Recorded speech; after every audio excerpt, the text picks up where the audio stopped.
ನಮಸ್ತೆ ವೀಕ್ಷಕರೇ, Akshata K YouTube ಚಾನೆಲ್ಗೆ ಸ್ವಾಗತ. ಇವತ್ತು ಕಡಿಮೆ ಸಮಯದಲ್ಲಿ ದಾಲ್ ಫ್ರೈ ಹೇಗೆ ಮಾಡೋದು ಅಂತ ತೋರಿಸ್ಕೊಡ್ತಾ ಇದ್ದೇನೆ.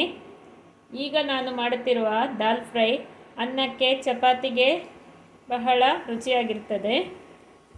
ಕಡಿಮೆ ಇಂಗ್ರೀಡಿಯೆಂಟ್ಸ್ನಿಂದ ಸುಲಭವಾಗಿ ಇದನ್ನು ಮಾಡಿಕೊಳ್ಳಬಹುದು. 1 ಕಪ್ನಷ್ಟು ತೊಗರಿಬೇಳೆಯನ್ನು ಬೇಯಿಸಿ ಇಟ್ಕೊಂಡಿದ್ದೇನೆ.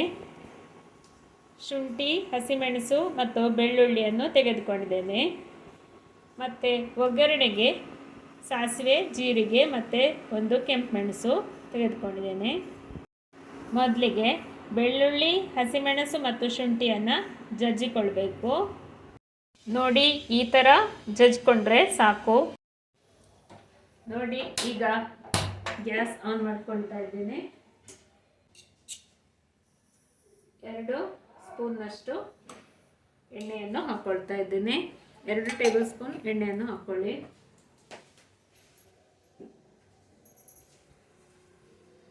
ಈಗ ಒಗ್ಗರಣೆಗೆ ಸಾಸಿವೆ, ಜೀರಿಗೆ, ಕೆಂಪು ಮೆಣಸು,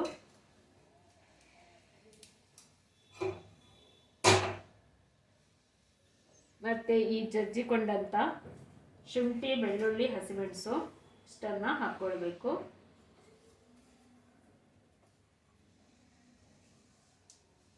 ಈ ದಾಲ್ ಫ್ರೈಯನ್ನು ಬಹಳ ಸಿಂಪಲ್ ಆಗಿ ಮಾಡ್ಕೊಳ್ತಾ ಇದ್ದೇನೆ. ಮತ್ತೆ ರುಚಿಯಾಗಿರ್ತದೆ. ಯಾವುದೇ ಜಾಸ್ತಿ ಮಸಾಲೆಯನ್ನು ಬಳಸ್ಕೊಳ್ತಾ ಇಲ್ಲ.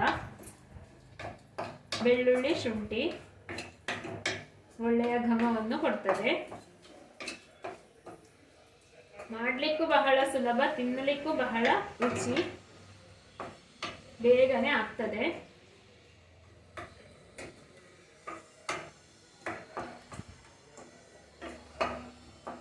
ಸಂಜೆ ಆಫೀಸಿಂದ ಬಂದು ಬೇಗನೆ ಮಾಡಿಕೊಳ್ಬಹುದು.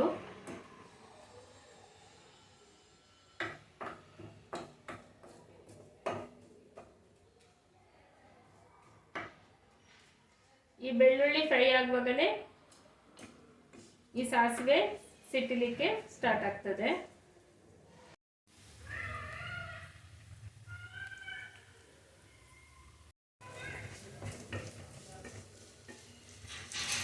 ನೋಡಿ ಫ್ರೆಂಡ್ಸ್, ಒಗ್ಗರಣೆ ಆಗ್ತಾ ಬಂದಿದೆ.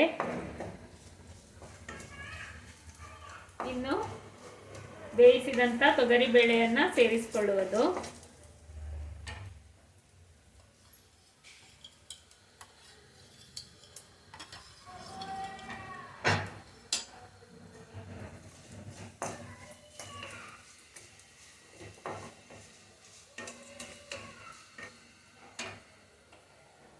ಸೇರಿಸ್ಕೊಳ್ತಾ ಇದ್ದೇನೆ.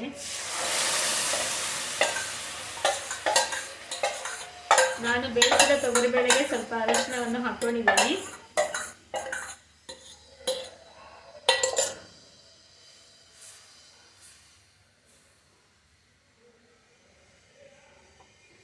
ಕೊನೆಯಲ್ಲಿ ಗ್ಯಾಸ್ ಆಫ್ ಮಾಡಿದ ಮೇಲೆ ಸ್ವಲ್ಪ ನಿಂಬೆ ರಸವನ್ನು ಹಾಕ್ಕೊಳ್ಬೇಕು.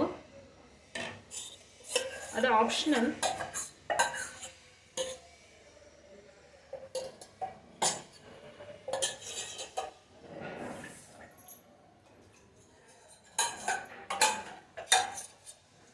ಸ್ವಲ್ಪ ನೀರನ್ನು ಸೇರಿಸ್ಕೊಳ್ತಾ ಇದ್ದೇನೆ.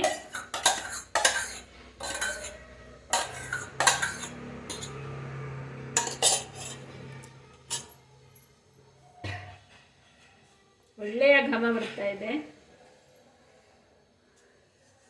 ಈಗ ರುಚಿಗೆ ತಕ್ಕಷ್ಟು ಉಪ್ಪನ್ನು ಹಾಕ್ಕೊಳ್ಬೇಕು.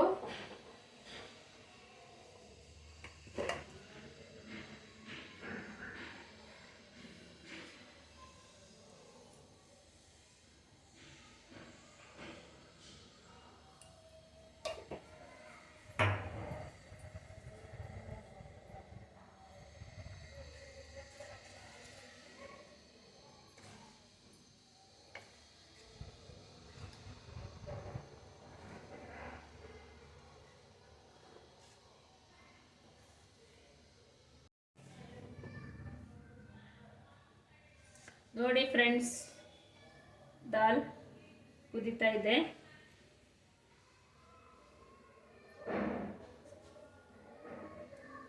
ಈ ಥರ ಒಮ್ಮೆ ಚೆನ್ನಾಗಿ ಕುದಿದ್ರೆ ನಂತರ ಗ್ಯಾಸನ್ನು ಆಫ್ ಮಾಡ್ಕೊಳ್ಬಹುದು. ನೋಡಿ ಕುದಿ ಬರ್ತಾ ಇದೆ. ಇದು ಸಿದ್ಧವಾಗಿದೆ. ಗ್ಯಾಸನ್ನು ಆಫ್ ಮಾಡ್ಕೊಳ್ತಾ ಇದ್ದೇನೆ. ಈಗ ಕೊನೆಯಲ್ಲಿ ಅರ್ಧ ಹೋಳು ನಿಂಬೆ ಹಣ್ಣನ್ನು ಹಾಕ್ಕೊಳ್ತೇನೆ. ರಸ ಹಿಂಡ್ಕೊಳ್ಬೇಕು.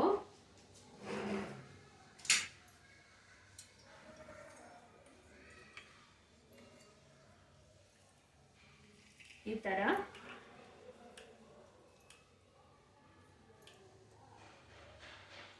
ಈ ನಿಂಬೆ ಹುಳಿ ಹಾಕುವ ಉದ್ದೇಶ ಏನೆಂದರೆ ಉಪ್ಪು ಹುಳಿ ಖಾರ ಎಲ್ಲ ಸಮವಾಗಿ ಇರ್ತದೆ ಮತ್ತು ಜೀರ್ಣ ಆಗಲಿಕ್ಕೂ ಬಹಳ ಸಹಕಾರಿ. ನೋಡಿ ಫ್ರೆಂಡ್ಸ್, ರುಚಿಯಾದ ದಾಲ್ ಫ್ರೈ ಸಿದ್ಧವಾಗಿದೆ. ನೀವು ಖಂಡಿತ ಮಾಡಿ ನೋಡಿ. ಅಕ್ಷತಾ ಕೆ ಯೂಟ್ಯೂಬ್ ಚಾನೆಲನ್ನು ಲೈಕ್, ಶೇರ್, ಸಬ್ಸ್ಕ್ರೈಬ್ ಮಾಡಿ. ಧನ್ಯವಾದಗಳು.